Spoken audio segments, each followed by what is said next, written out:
bienvenue dans cette vidéo. Dans cette vidéo, nous allons tester cet ordinateur qui m'a été remis, cette tour. Semble-t-il que le client me dit elle est plus très rapide. Donc on va voir comment procéder pour faire les différents tests. Alors, on va démarrer la tour. Donc déjà pour moi la vitesse, c'est qu'entre le moment où on appuie sur le bouton et le démarrage, il faut qu'il se passe maximum 2 minutes. Donc là on voit qu'on a déjà affaire au BIOS, ok, on est déjà à cette étape. Elle est 56. Le Windows se charge. Bon, pour moi on a déjà le Windows qui va charger le bureau, on est déjà pas mal, hein. Ça fait moins d'1 minute.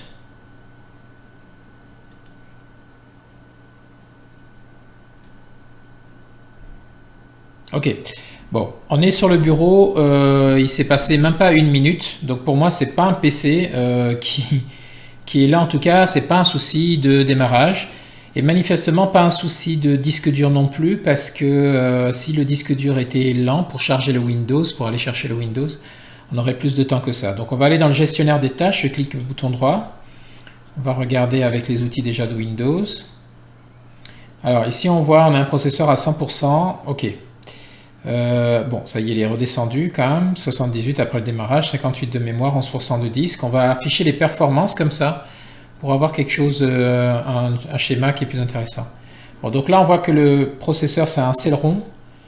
Alors Celeron, hein, il faut savoir que c'est un parent pauvre de l'Intel à l'époque, de Pentium, et donc là il est un peu en dents de scie, mais manifestement il est utilisé à 10% pour le démarrage, ça me semble plutôt correct, 9%. La mémoire ici c'est du 4 Go de RAM, on voit qu'elle est utilisée de moitié, ce qui est tout à fait normal pour charger au moins le Windows. Et le disque dur, alors ici j'ai un disque dur.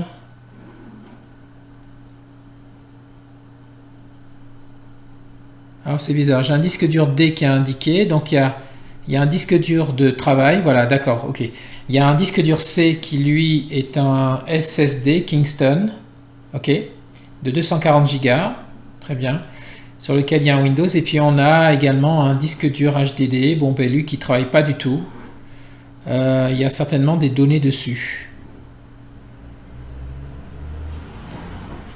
Et on a un disque EIC amovible, d'accord, générique USB card reader, donc c'est le lecteur de cartes.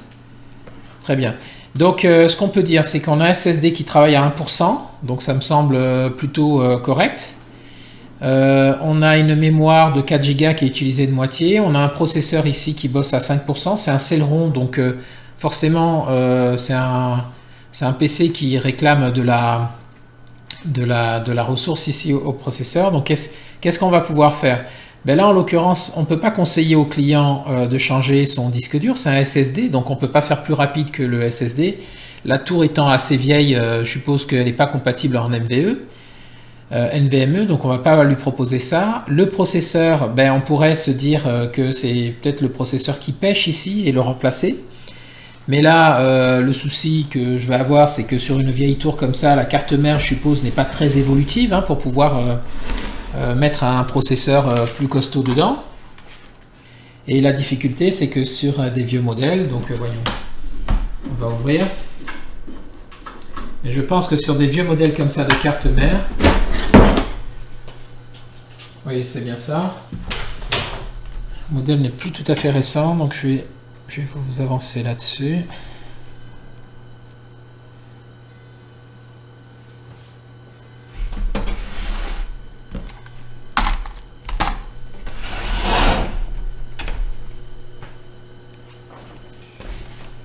Ok, donc sur un vieux modèle comme ça de carte mère, on voit qu'elle était Windows 7 Ready. Je ne sais pas si vous arrivez à lire ce qui est marqué ici, Windows 7 Ready, ça veut dire qu'en fait elle était prête pour Windows 7. Donc vous imaginez un peu la vétusté de l'engin. Donc voilà, c'est un Intel ici. On va pas pouvoir lui donner plus de ressources que ça. Alors ce qu'on peut faire éventuellement là, c'est qu'on a un emplacement de mémoire ici qui est libre, donc on pourrait rajouter de la RAM pour rajouter de la mémoire de travail, de la mémoire vive. Ça va booster un peu l'affichage, hein, en l'occurrence. Mais voilà, on va pas pouvoir faire de miracle ici, hein, sur un ordinateur comme ça, une vieille tour pareille. Donc voilà, l'idéal ce serait de proposer au client de passer sur une autre tour, même si c'est une tour reconditionnée avec un processeur un peu plus costaud, tout simplement. Donc, alors là, dans ce cas-là, qu'est-ce qu'on va faire? Si on propose ça, il faut nécessairement qu'on propose également la récupération des données. Dans un cas comme ça, c'est pas très compliqué pour récupérer les données, en fait. Dans la nouvelle tour, ce qu'on va faire, c'est qu'on va retirer le disque dur et on va mettre à la place le disque dur de cette tour. Comme c'est un Windows 10, si on le met dans une autre tour, automatiquement, ça va démarrer dessus et ça va reprendre le même système et charger les pilotes génériques. Donc c'est ce que je vais vous montrer maintenant. On va juste transplanter finalement le disque dur ici dans une autre tour qui a des caractéristiques un peu plus costauds. Donc un processeur plus efficace, hein, que ce Celeron à 240 GHz et la mémoire est 4 Go, donc on n'aura pas de difficulté à faire mieux. La seule chose que je vais regarder ici, je vais regarder sur cet ordinateur, est-ce que le deuxième disque, le disque dur D, est-ce qu'il y a des données dedans pour qu'on le transplante également? Donc on va venir ici.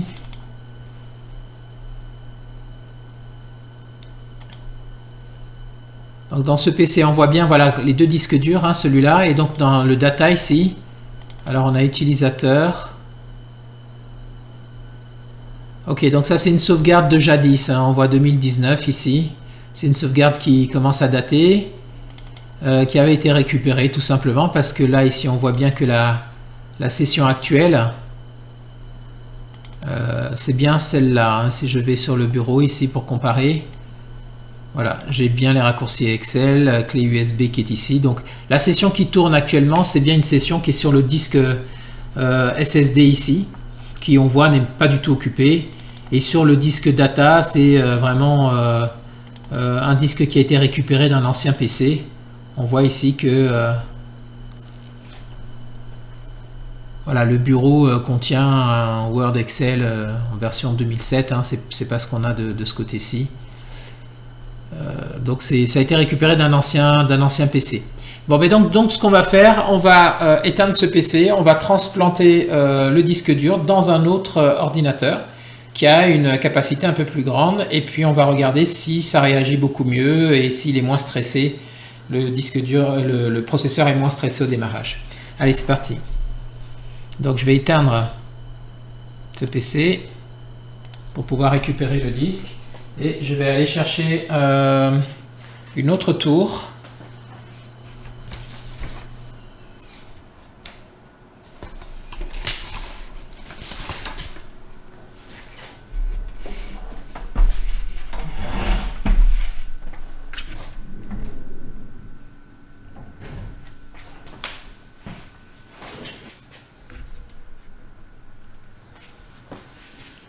Ok, donc voilà, là j'ai une autre tour, donc c'est un Lenovo avec un Pentium dedans. Je crois qu'il y a 3,10 GHz.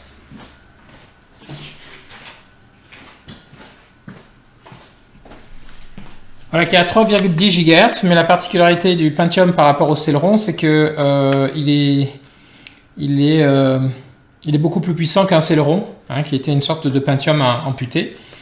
Donc on est à peu près sur quelque chose d'équivalent avec un 4 Go de RAM dedans manifestement et un disque dur de 500 Go mais qui était en HDD. Donc on va faire un échange standard ici du disque dur qui est là par le disque dur SSD qui est dans l'autre, et puis on va faire nos tests. Donc pour ça, ce que je vais faire, c'est que je vais libérer ici le disque dur de 500 Go qui est là. Et je vais directement mettre à la place, en lieu et place, notre SSD ici. Alors je vois qu'il a été... Ok. On va le dévisser.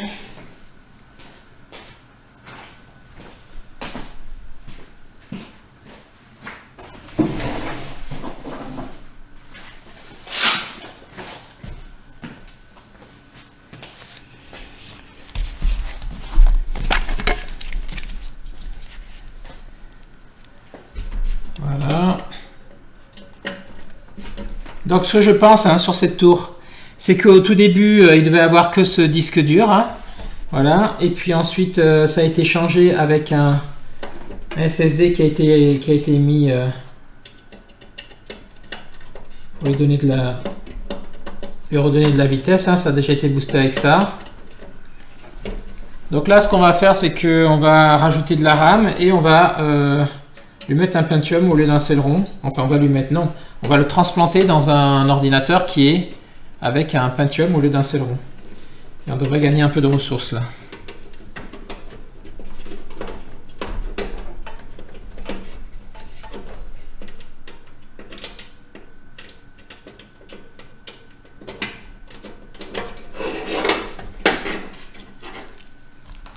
Voilà.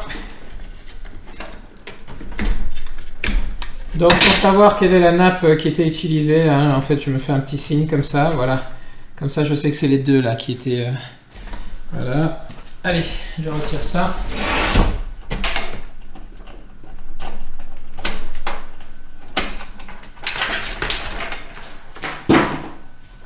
Débranche le tout.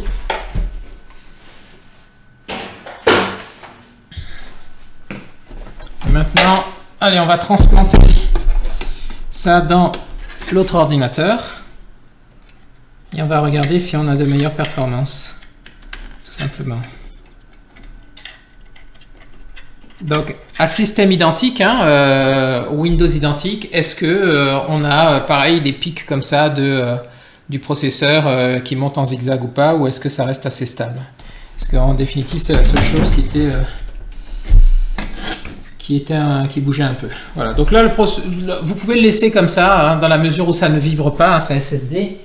Donc, il n'y a pas de raison qu'il s'échappe plus loin. Et puis, on va brancher le tout et on va tester tout de suite pour voir.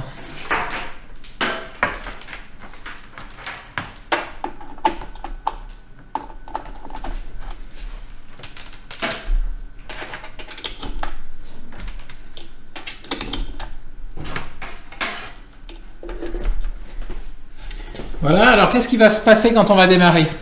Il va se passer que ce disque dur n'était pas à l'origine dans ce PC. Donc il va charger, Windows va s'adapter au nouvel environnement en chargeant les pilotes génériques. Et après, si on veut finaliser tout ça, il va falloir mettre à jour les différents pilotes. Hein. Sinon, comme c'est le même disque dur qui est transplanté, on va garder la session et on va garder la configuration également. Quand le client va repartir chez lui et brancher son imprimante, il n'y aura pas besoin de réinstaller quoi que ce soit puisque les pilotes sont déjà intégrés dans ce Windows. C'est-à-dire dans le Windows qui est sur son disque dur. Allez, on va démarrer ce PC et on va regarder ce qui se passe.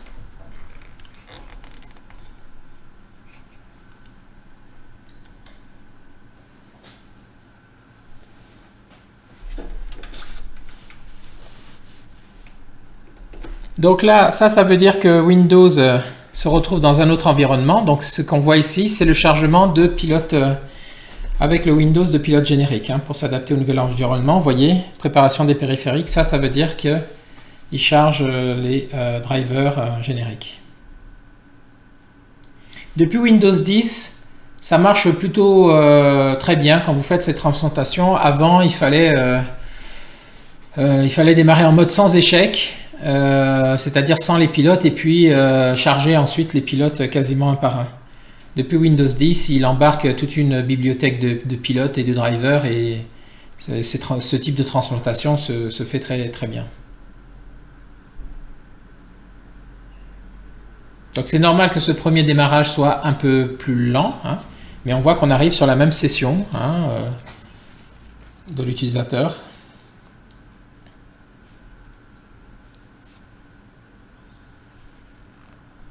Voilà, donc là on est sur le bureau. On va venir chercher dans le gestionnaire de tâches. Voilà, on va aller dans Performance. Et tout de suite on va regarder comment ça se comporte. Donc au démarrage c'est un peu normal, un chargement. Donc là, l'Intel Pentium, cette fois-ci on voit à 3 Go 10, il plafonne à 100%. Donc on va voir comment il carbure pendant la première minute. Est-ce que ça redescend ou pas? Donc c'est censé se stabiliser et redescendre. On a un SSD ici, pareil pour le chargement qui est utilisé. Voilà, lui qui est le SSD qui est redescendu. Allez. qui est en train de se stabiliser aussi. La mémoire, donc toujours 4 Go, donc ça aucun problème. Et là, le processeur, ça y est, on est redescendu à 5%. Bon, ça monte et ça redescend, hein, donc on va laisser le chargement du système se faire.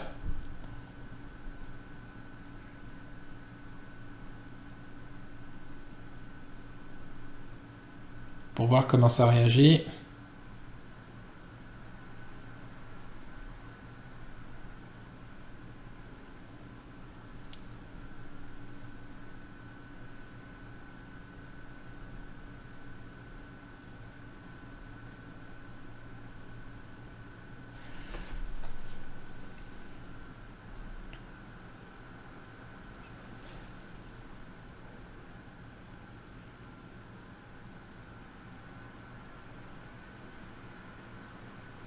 Ok, donc après cette phase de démarrage et des premiers chargements des processus, on voit qu'il s'est arrêté donc à 3%.